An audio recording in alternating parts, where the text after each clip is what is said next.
Hoje é um culto especial, como eu disse, um culto específico. E além de ter esses irmãos aqui, ó, tudo bem arrumadinho, não tá bonito, gente?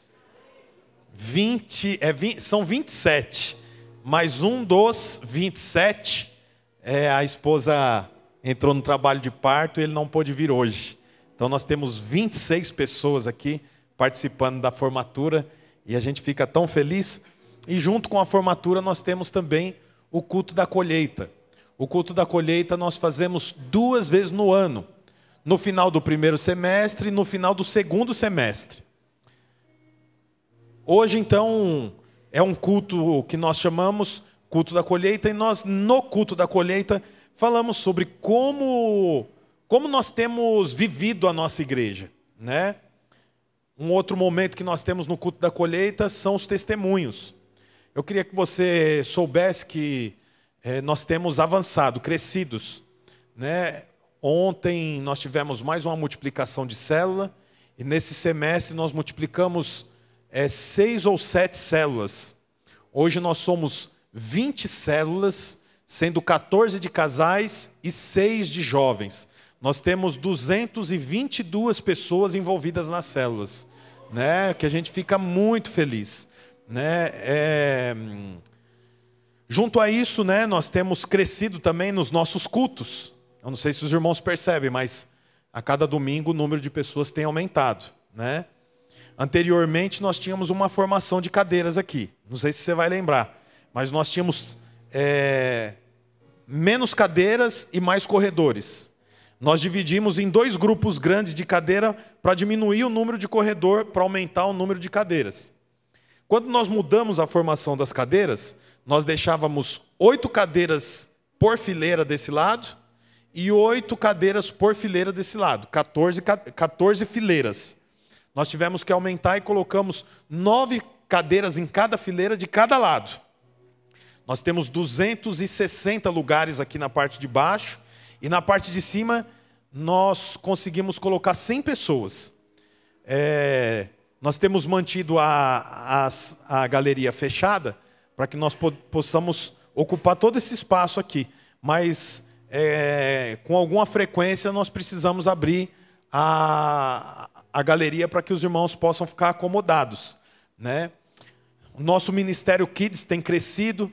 Hoje nós temos nas células de criança que funciona junto com as células de casais, nós temos 42 crianças envolvidas toda semana.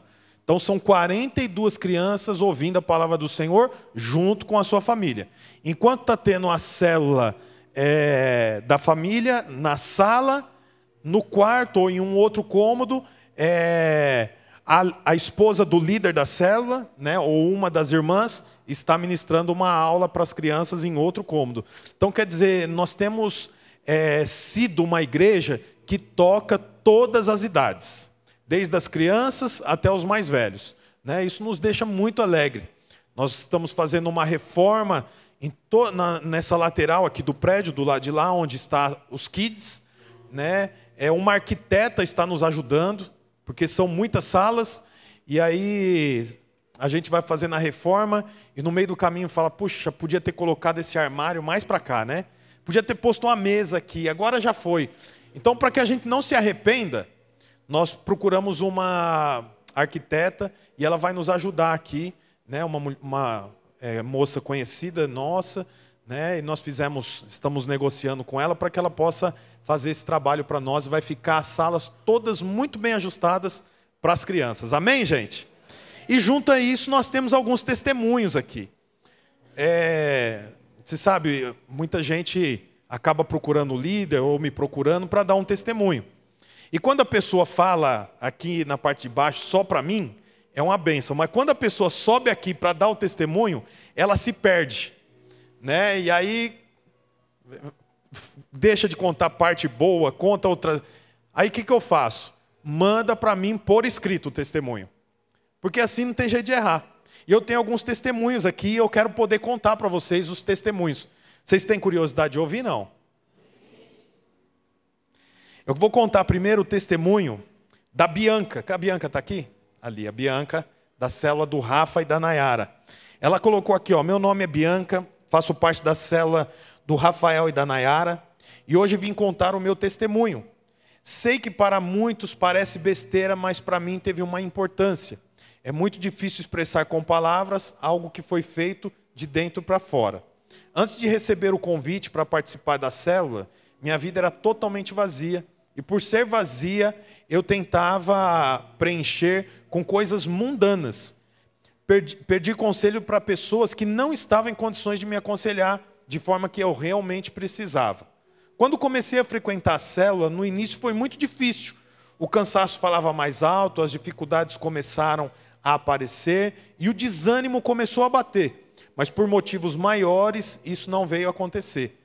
Deus, de alguma forma, me deu forças para combater todas essas dificuldades. E não só continuei na célula, como também tive a oportunidade de ter ido ao encontro com Deus. E nesse encontro, eu realmente me encontrei com o Senhor. Foi algo extraordinário. Foi algo realmente preparado no momento certo da minha vida. Deus agiu da forma mais linda e única. Foi algo que eu nunca tinha sentido antes. E posso te falar uma coisa, foi algo que quero sentir todos os dias. A presença do Espírito Santo na minha vida, e imediatamente ao encontro, logo veio a campanha de 21 dias. Campanha de jejum e oração, com o tema Uma Família, Uma Missão. E nessa campanha, como o nome já diz, consegui trazer a minha família e também tive uma missão. E fui desafiada pelos meus líderes a ministrar o capítulo 12 do livro na célula. O nome do capítulo é A Célula, parte 1. E confesso que com essa ministração eu tive convicção de que Deus é perfeito e Ele faz as coisas sempre na hora e no tempo certo. E hoje eu posso falar com autoridade que minha vida não está mais vazia. Ela está transbordando, ela está cheia do Espírito Santo. É claro que eu não poderia deixar de registrar o tão importante que é a Nayara e o Rafa teve e está tendo na minha vida. Eu não tenho como agradecer o tanto que fizeram e ainda fazem por mim. Aleluia, irmãos! Glória a Deus! Tem mais um testemunho aqui, lá da célula do Sérgio e da Maria. O testemunho... Ele mandou 3 testemunhos, não vou dar conta de ler os 3. 3 testemunhos da célula. Vamos ver. O primeiro aqui é do Wilson. O Wilson está aqui também, né, Wilson? Olha lá, o Wilson está ali. O Wilson escreveu aqui: em janeiro deste ano fiquei desempregado. Ao buscar novo emprego, não queríamos qualquer emprego. Nada que viesse atrapalhar nossos compromissos com o Senhor e o tempo com a família. Então pedimos a Deus que preparasse o melhor. Diante de um processo de seleção com mais de 40 pessoas para uma vaga, várias etapas, me vi no final da fila, dizendo para mim mesmo que não teria chance. Mas para a honra e glória de Deus, eu fui selecionado. E dia 3 agora? Amanhã ele começa a trabalhar. Amém? Com carga horária de 4 horas diária e ganhando mais pela hora trabalhada do que no emprego anterior que eu tinha. Vai trabalhar menos e a hora vai estar recebendo mais por hora. Recebe um currículo. Até aqui, nesses 6 meses, Deus não deixou faltar nada. Sempre entrava um dinheiro para me ajudar na manutenção de casa. Amém, gente? Tem o testemunho ainda da célula do Sérgio, da Vanessa. A igreja, meu testemunho é de agradecimento. Na última campanha que tivemos de 21 dias, mais um da campanha. Foi uma bênção. Fui transformada nessa campanha, em minha vida e minha casa foi transformada. Agradeço ter irmãos que cuidam de mim. Antes da multiplicação da célula, eu queria desistir de tudo, mas Deus não deixou e falou: não desista dessa obra.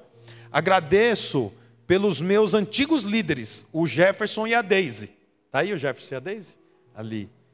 E agora, pela vida dos novos líderes, o Sérgio e a Maria, que sempre me acolheram na vida deles, e é esse meu testemunho. Obrigado por tudo. Aleluia!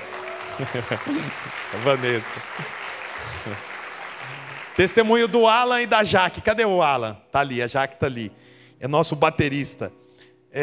No fim do ano passado, nós estávamos procurando uma igreja para congregarmos, quando resolvemos vir no culto da colheita.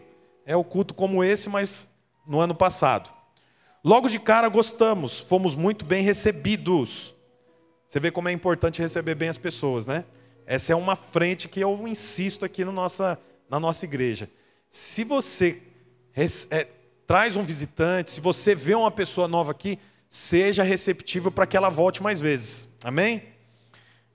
Logo de cara gostamos, fomos bem recebidos, identificamos que na NOA poderíamos ser úteis para a obra e que nossa família seria acolhida, principalmente nossas filhas, que eram nossas maiores preocupações.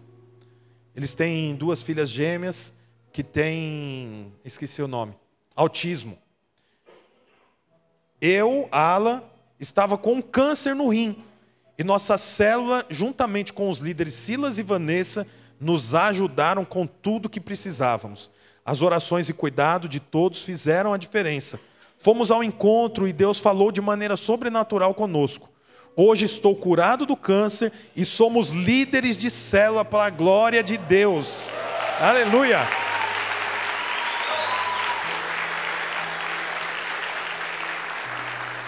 Fiz o curso de CTL, participo do Ministério de Louvor, Adoração e Áudio. Ou seja, estamos muito envolvidos nessa obra e felizes por sermos úteis, que era nosso pedido a Deus. Temos muitas outras batalhas pela frente, mas temos visto o favor do Senhor e isso é suficiente. Aleluia, irmãos. Tem mais um aqui, mais 2. Esse aqui é de quem? Do Jair. Cadê o Jair? Ali. Irmão, o Jair está ali e a esposa dele está aqui. Ela está sentada que ela torceu o pé, tá, gente? Mas ela veio na formatura. Então o testemunho é assim, ó, a paz do Senhor Jesus. Amém? Me chamo Jair e hoje vou tentar resumir um pouco o que o Senhor fez na minha vida. Fiquei 20 anos afastado do caminho do Senhor. Nesse meio tempo conheci o álcool, o cigarro, entre outras coisas. Sempre fui relutante em voltar para os caminhos do Senhor. Nesse meio tempo meu filho nasceu e nem mesmo assim consegui mudar. Só piorei, cada vez mais fui me afundando. Minha família sofria muito com isso. Depois de alguns anos nasceu minha filha e mais uma vez meu comportamento continuava o mesmo, sempre bebendo, fumando. As brigas eram constantes na minha casa, mas meus filhos e minha esposa não desistiram de mim. Aleluia. Minha filha mais nova, quantos anos? 6, está aqui, ó, na primeira fileira ali, ó, a filhinha mais nova. Me perdi aqui, gente. Espera aí. Não desistiu de mim. Minha filha mais nova começou a vir na igreja NOA com a avó e sua tia. A menininha, 6 anos, tá? Ela veio para a igreja, mas os pais não vinham, né? Não precisa ter vergonha não, agora vem, né? Falou meio né, assim, nós não vinha, mas agora está vindo. Com a avó e com a tia. Isso fez com que eu e minha esposa fôssemos também. Começamos a frequentar a célula da Simone e do Walter. Está aí a Simone e o Walter? Está ali. Por meio da minha filha Mariana. Comecei a ir nos cultos também. Mas ainda bebia e fumava. Estava prestes a perder minha família. Quando tomei a iniciativa de ir para o encontro. E lá o Senhor tirou tudo aquilo de ruim que estava dentro de mim. E colocou o amor dele e eu pude entender o quanto o Senhor me ama. E hoje eu posso dizer que eu sou filho amado do Pai. E o que o Senhor fez na minha vida, restituiu minha família, meu casamento, meu relacionamento com os meus filhos. E hoje eu digo para vocês, o melhor caminho é seguir Jesus. Eu agradeço a todos por não ter desistido de mim. Amém.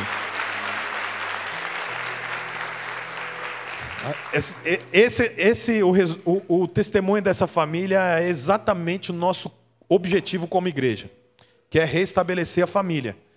Estava bebendo, fumando, era briga, não estava ajustado, perdendo o relacionamento com a família, com filhos, com esposa, e o Senhor restabeleceu. Esse é o nosso desejo. Agora ele tem revelação. Eu sou filho amado. Aleluia! E tem o testemunho da dona Ana. Cadê a dona Ana? Tá aí a dona Ana? Dona Ana não mandou por escrito, não. Mandou por áudio. Eu tive uma comorbidade. Oh, peraí que eu ponho no acelerado, irmãos. Me pegou no flagra aqui. Eu tive uma comorbidade no começo da pandemia, de 2020 para 2021. Muitas dores na coluna. Na realidade, achávamos que era coluna. Como eu tenho problema de coluna, eu ia nos pronto-socorro e tomando remédio para coluna, medicamento para coluna, até morfina eu cheguei a tomar e a dor não passava. Amanheceu um dia, eu falei, não, hoje eu tenho que ir no pronto-socorro. E eu ouvi uma voz bem baixinho no meu ouvido, dizendo, pede para te internar hoje, pede para te internar, pede para te internar, pede para te internar. Cheguei no PS e pedi pro médico. Ele queria me dar medicação, eu falei, não, o senhor vai chamar a ambulância que eu quero me internar. Ele falou, não, eu vou te passar medicamento e pronto, vai melhorar, né? Eu falei, se você não chama a ambulância, eu chamo a polícia. E ele chamou a ambulância. Quando cheguei no hospital, começaram a fazer exames em mim, foi descoberta uma infecção gravíssima no meu rim. O médico falou, se você não estivesse aqui hoje, talvez amanhã você não estaria mais aqui. Fui para a primeira cirurgia e foi constatado que eu tinha uma pedra entupindo o canal da uretra. Por isso que eu estava com essa infecção gravíssima. Fiz a primeira cirurgia, fiquei 12 dias internada em plena Covid, no pico da Covid. Voltei para casa, voltei para o hospital de novo, fiz a segunda cirurgia para tirar a pedra, porque ele falou que se ele tirasse a pedrinha eu ia ter uma infecção generalizada e eu ia a óbito. Fui para a fisioterapia, peguei a Covid, fiquei sem andar, paralisada. Mas eu me agarrei nas asas de Deus, deitada naquela cama, orando a Deus e pedindo a Deus. Eu olhava para a lâmpada. Meu marido montou uma cama na sala para mim, porque eu não conseguia. Como que eu ia para o quarto? Se eu nem andava. A Covid me deixou sem andar. Mas eu orava a Deus. E eu me senti domingo no culto como se eu fosse aquela mulher que teve 12 anos de fluxo de sangue. A minha fé era tão grande que eu me agarrei nas asas de Deus e falei, o Senhor vai me pôr em pé. E Deus sentiu a minha fé tão forte, e Ele me pôs em pé. Ele me pôs em pé. A minha fé foi tão grande, os meus pedidos, olhando para aquela lâmpada da minha sala, como se fosse Deus aquela lâmpada, que Ele ia me pôr em pé e que eu ia voltar a andar. Que a minha fé era tão grande, a minha fé era muito maior do que aquilo que eu estava vivendo ali. Usando fralda, sem poder andar. E foi isso que aconteceu. Deus me colocou em pé novamente. E se hoje eu estou andando, graças a Deus. Agradeço a Deus hoje, cada banho que eu tomo, cada passo que eu dou. Porque foi Ele que me pôs em pé, foi Ele que me restaurou, me deu a saúde que eu estou hoje. Dores eu sinto ainda, mas é dores da idade, dos problemas que eu tenho de coluna.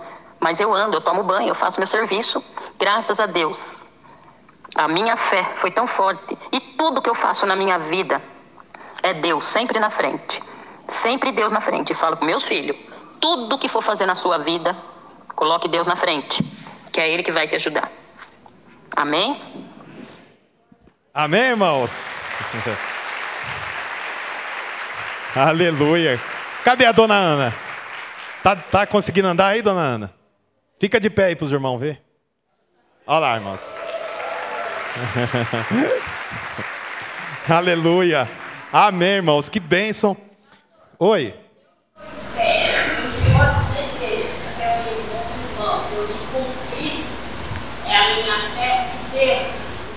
Aleluia. Que bênção. Glória a Deus. Amém, irmãos? Então, irmãos, a dona Ana tinha escrito o testemunho dela na outra festa da colheita, não foi, Walter? Mas foi muito grande, eu pulei. Estava escrito muita coisa. Aí ela falou, dessa vez eu vou mandar o áudio. Eu não tinha jeito de não testificar, né, irmão? Segunda vez, aí a irmã não vem mais para a igreja.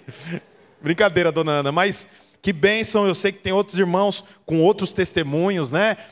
Na próxima festa da colheita, o Jonathan, né, vai contar o testemunho dele aqui, que ontem ele estava me contando, né? E eu não vou contar para não contar errado, mas tremendo, né? Então, é uma bênção a gente ter pelo menos um culto para que os irmãos possam testificar, para que você saiba que você faz parte de uma igreja que o Senhor opera.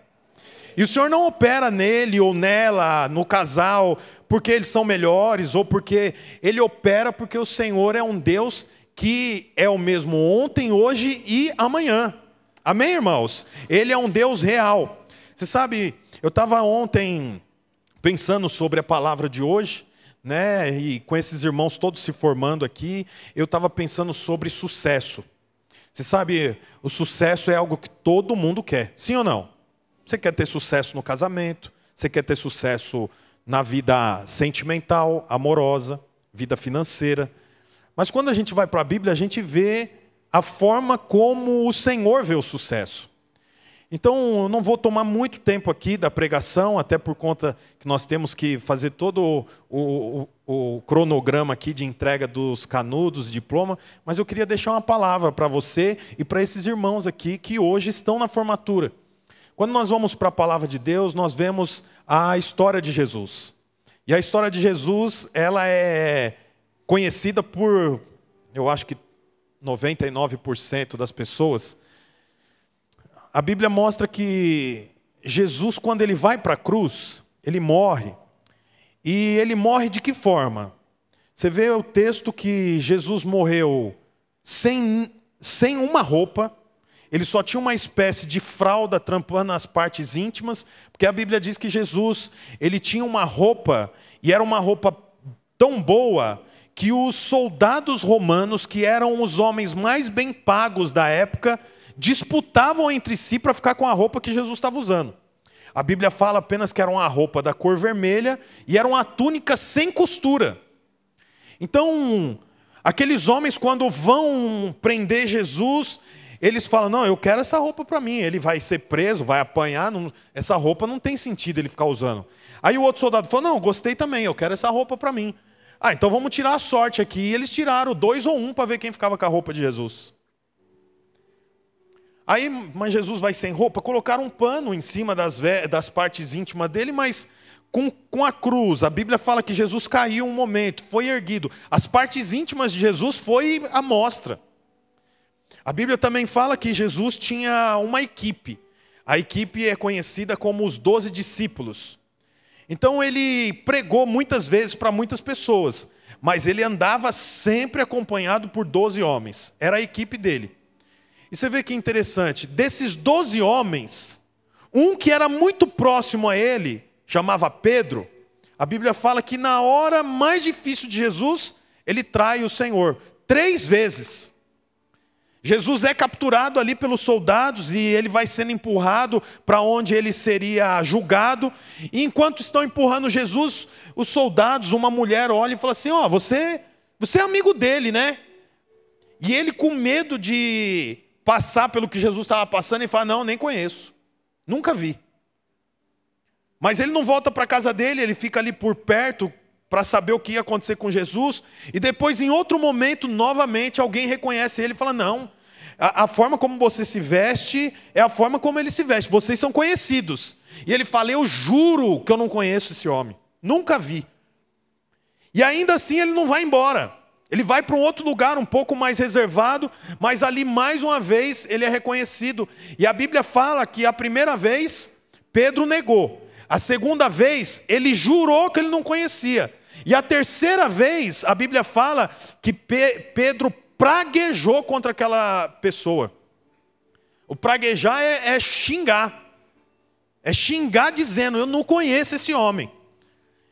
A Bíblia ainda conta que Jesus tinha um outro discípulo, que até então era um homem de tanta confiança de Jesus, que ele era o tesoureiro do ministério de Jesus. Cuidava das ofertas, da entrada financeira que custeava o ministério que Jesus tinha ali. O nome dele era Judas. Você já conhece a história. Judas vendeu Jesus, traiu Jesus e vendeu Jesus. Aonde que eu estou querendo chegar? Quando você olha para a vida de Jesus, qualquer um falaria, ele não teve sucesso. Por que ele não teve sucesso? Morreu pelado, numa cruz, a equipe dele traiu ele. Um texto diz assim, que Jesus falou, olha, os passarinhos têm um ninho, mas eu não tenho nem onde recostar a minha cabeça. Quer dizer, morreu sem propriedade, sem patrimônio, sem ser reconhecido, e ainda zombavam de Jesus. O momento que Jesus estava na cruz, que ele sente mais sede, ele fala, eu queria me dar água. E eles pegam e molham uma esponja num pote parecido com um vinagre e dão para ele na boca dele. Então, quando você olha para a vida de Jesus, de forma natural, você pensa que o que Jesus fez teve sucesso ou foi um fracasso? Seja sincero. Quando você olha de forma natural, foi um fracasso. No entanto, a Bíblia mostra o contrário. Que Jesus naquele momento estava sendo glorificado pelo Pai. Então, você sabe, a forma como o mundo vê sucesso não é a forma como o Senhor vê sucesso. Então, quando você olha para esses irmãos aqui se formando, ficaram 6 meses vindo aqui, tendo aulas. O nome do curso é CTL. CTL é a abreviação de Curso de Treinamento de Líderes. Esse curso é um curso que nós damos para que quem fizer aprenda a liderar a célula, que foi o nome que mais apareceu aqui nos testemunhos, vocês viram? O meu líder, a célula que eu fui para o encontro. Então, o curso de CTL é um curso que você faz para servir a igreja. Porque por mais que no curso de CTL fale sobre liderança de uma forma genérica, mas pontualmente no curso de CTL nós falamos sobre liderança de célula. Então as 27 pessoas que fizeram o curso, concluíram o curso, eles fizeram um curso para servir a comunidade, a igreja. Então a ideia é que cada irmão que está aqui, assim como já tem acontecido, possa liderar uma célula que se reúne uma vez por semana na casa de uma outra pessoa. Então, quando alguém do mundo olha isso aqui, pensa que isso é sucesso? Não, sucesso seria se cada uma dessas mulheres, esses homens, estivesse usando essa roupa, mas ela estivesse se formando em farmácia, direito, medicina, fisioterapia, engenharia, arquitetura, veterinário. Aí sim, aí para o mundo é sucesso. Mas quando o mundo olha para isso aqui, não é sucesso. Por que não é sucesso? Porque a ideia de sucesso para Deus é diferente da ideia de sucesso para o mundo. Esse curso que eles fizeram, em nenhum momento vai dar lucro financeiro para eles. Muito pelo contrário. Porque eles vão liderar uma célula. E eu estava aqui vindo para o culto, e uma irmã dos jovens estava comigo no meu carro, e ela falou, nossa, pastor, você nem sabe o que aconteceu ontem. Nós fomos, depois do culto de jovens, que o Lucas falou, nós fomos para o Habib's. Quando nós chegamos no Habib's, já tinha um grupo de jovens que estava aqui, lá no Habib's. Esse grupo era de uma outra igreja. Era uma Noa, mas não é a Noa do Guapituba. Já vou avisar antes para vocês não me julgar. Não é do nosso grupo. Aí ela falou assim, aí todo mundo comeu esfirra. E o pessoal mais velho foi indo no caixa e pagando a sua. Ó, soma aí, o meu foi isso, isso, isso e pum. E pegava o carro e ia embora. No final sobrou alguns adolescentes. Eu não sei o que aconteceu, ela estava contando, que tinha dado R$1.200 a conta no Habib's. Imagina o que comeram de esfirra. Para dar R$1.200 no Habib's, tem que comer muita esfirra. Porque é esfirra que eles comem, viu, gente? Não pense que pediram o lanche, não. É esfirra e é carne e queijo. Aí, resumindo, sobrou uns adolescentes lá, não sabiam o que pagar, como pagar, e começaram a perguntar por quem?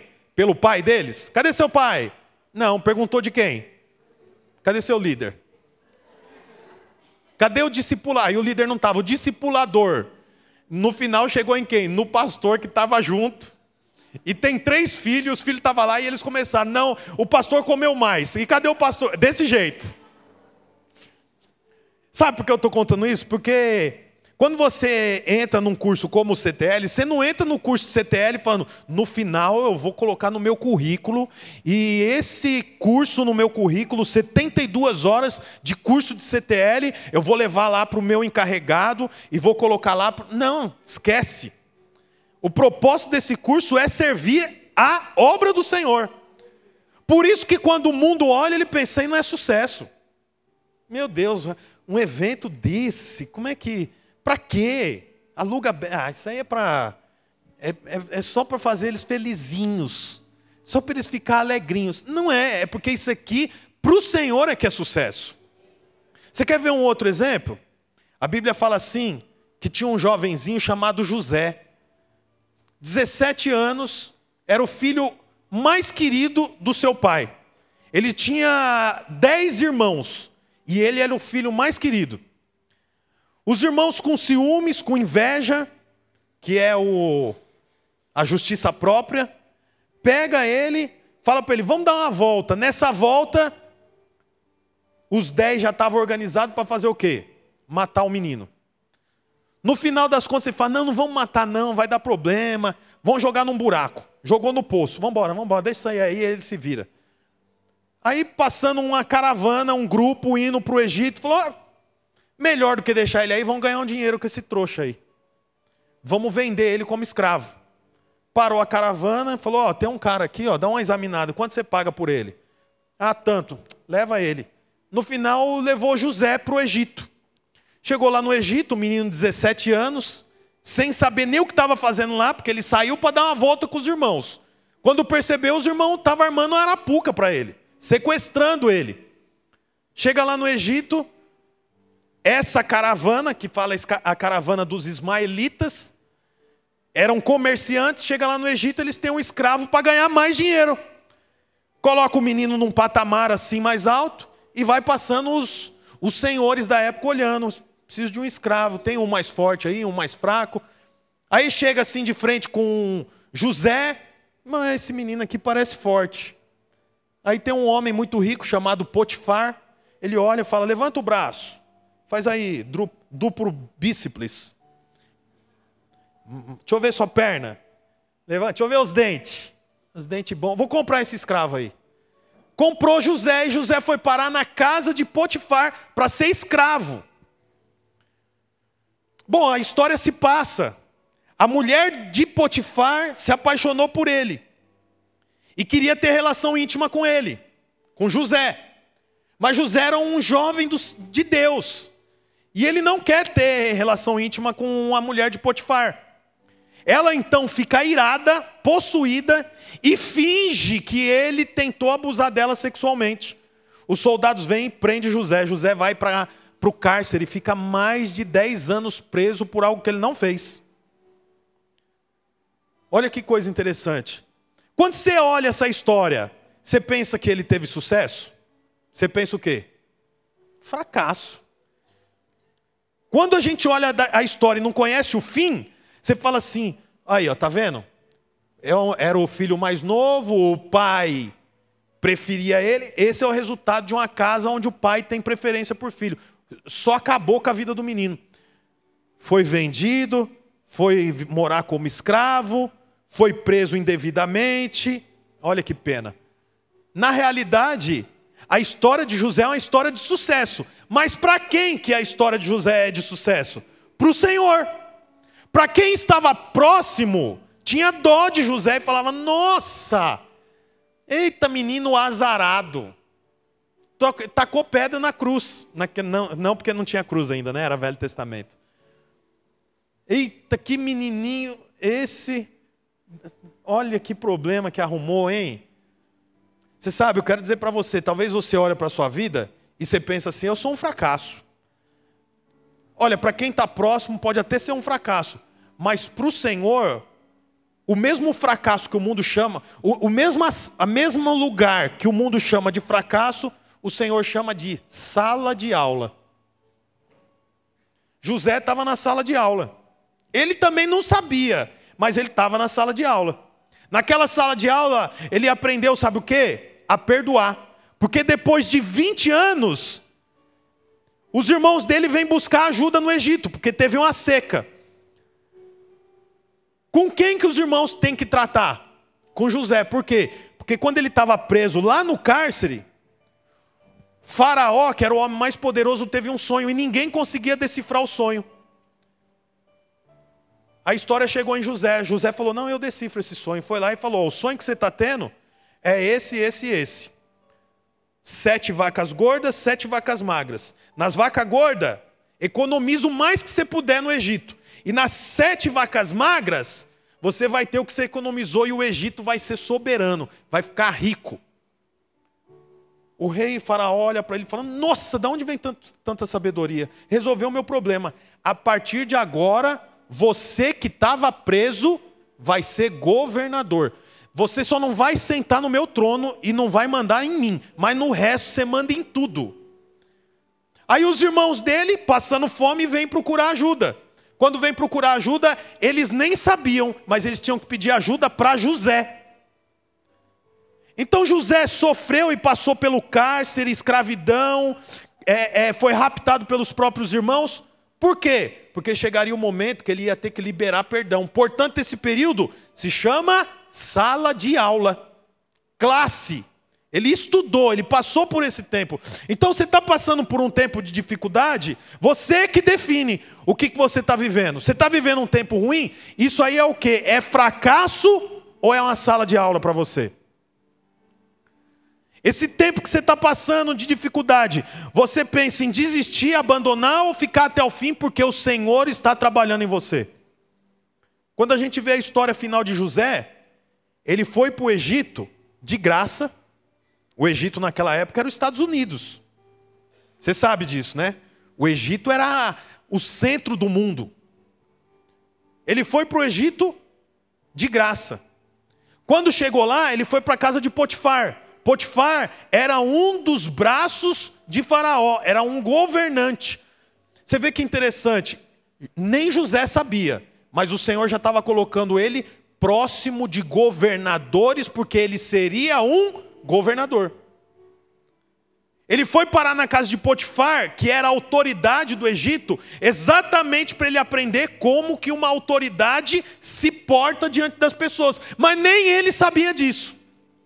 Você pode estar passando por algo hoje e reclamando, e o Senhor está te tratando e está te conduzindo para coisas maiores que você ainda não pode ver. Era a hora de você ter falado amém, gente. Eu fico esperando, sabe? As mãos vão... É importante que você tenha clareza que sucesso para o mundo não é sucesso para Deus, e sucesso para Deus não é sucesso para o mundo. Quantas vezes eu já não ouvi, quantas vezes você é tão novo, inteligente, tem uma família tão bonita, o que você está enfiado em igreja? Para que você é pastor? O que você for arrumar? Por que você não vai trabalhar em outras coisas, sabe? Por quê? Porque para quem olha, isso aqui que nós estamos fazendo chama perca de tempo. O nome disso aqui que nós estamos fazendo é bobagem. É coisa para desocupado. Que é exatamente como o Faraó falou com Moisés, quando Moisés falou, eu preciso ir levar esse povo para adorar o Senhor. Aí o que ele fala? Eles estão pensando nisso que eles vão ter o que fazer. Dobra o número de blocos que eles vão ter que produzir e não leva mais insumos para eles. Eles vão ter que buscar os insumos e produzir o dobro de bloco que eles estão fazendo, porque eles estão ociosos. Portanto, vir para o curso durante a semana, estudar a apostila, ouvir 1h30, 2 horas de aula, para o mundo, para o Egito, é coisa de desocupado, é coisa de gente ociosa. Por isso que você não pode balizar a sua vida pelos valores do mundo. Os nossos valores são valores do céu. Os valores da minha família são valores do céu. Eu quero ler um texto, Filipenses. Que eu não li, né, gente? Eu fui só contando história e não li. Mas eu quero ler um texto. Filipenses 3, versículo 7. Está escrito assim: Mas o que para mim, é Paulo, tá? Deixa eu só fazer referência aqui. Quem está falando aqui é o apóstolo Paulo. O apóstolo Paulo foi o maior líder do cristianismo que já houve sobre a terra. Ele fala assim: mas o que para mim era lucro, passou a considerar como perda. Por quê? Porque agora ele se converteu. O que antes era sucesso, agora é fracasso. O que antes era fracasso, agora é sucesso. Diz assim: mas o que para mim era lucro, passou a considerar como perda, por causa de Cristo. Mais do que isso, olha agora, considero como perda, comparado com a suprema grandeza do conhecimento de Cristo Jesus. Então você percebe que não há nada mais valioso do que o conhecimento de Jesus. Tudo que ele tinha, ele considera como perda. Diante do quê? Diante do conhecimento de Jesus. Aí a continuação diz: porque por quem perdi todas as coisas, eu as considero como esterco para poder ganhar Cristo. Pensa aqui junto comigo um segundo. No final das contas, o que é esterco? Estava vendo essa semana que inventaram em algum país aí um vaso sanitário que queima as fezes. Já viu? Você viu? Alguém viu isso? É? Na Suécia, tá vendo? A pessoa faz lá o que precisa fazer e quando levanta a descarga é o inferno, queima.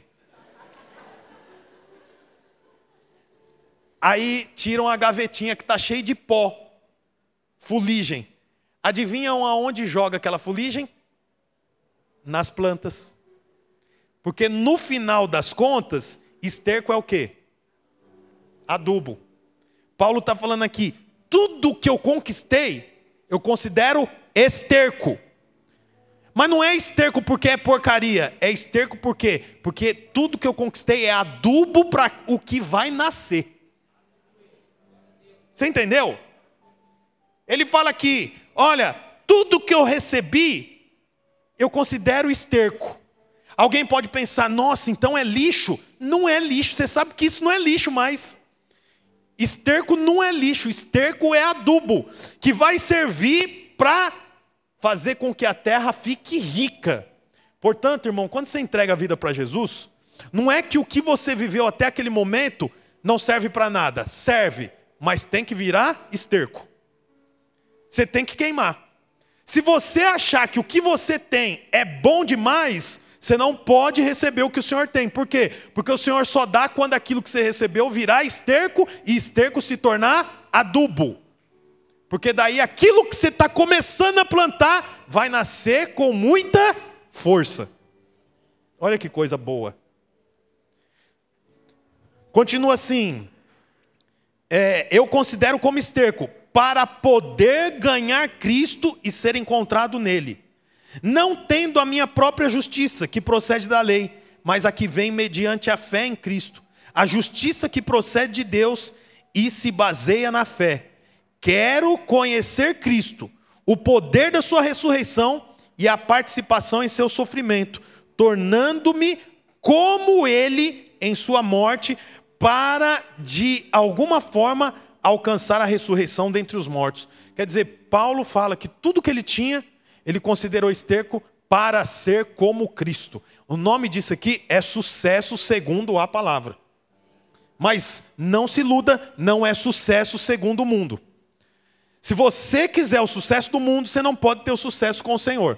Para você ter o sucesso com o Senhor, você precisa entender, tudo que eu conquistei, tudo que eu ganhei é esterco, é adubo, porque há uma nova vida para ser vivida. Se você já está vivendo essa nova vida, então entenda que tudo que você recebeu é adubo para o que o Senhor tem para você. É adubo para o que o Senhor tem para você no casamento, na sua vida financeira, na sua casa. Aleluia, irmãos. Olá, você acabou de escutar mais uma de nossas pregações. Eu quero aproveitar e te fazer um convite para que você venha aqui nos conhecer pessoalmente em um dos nossos cultos. Também aproveite e nos siga nas redes sociais para mais informações. Deus abençoe e até mais.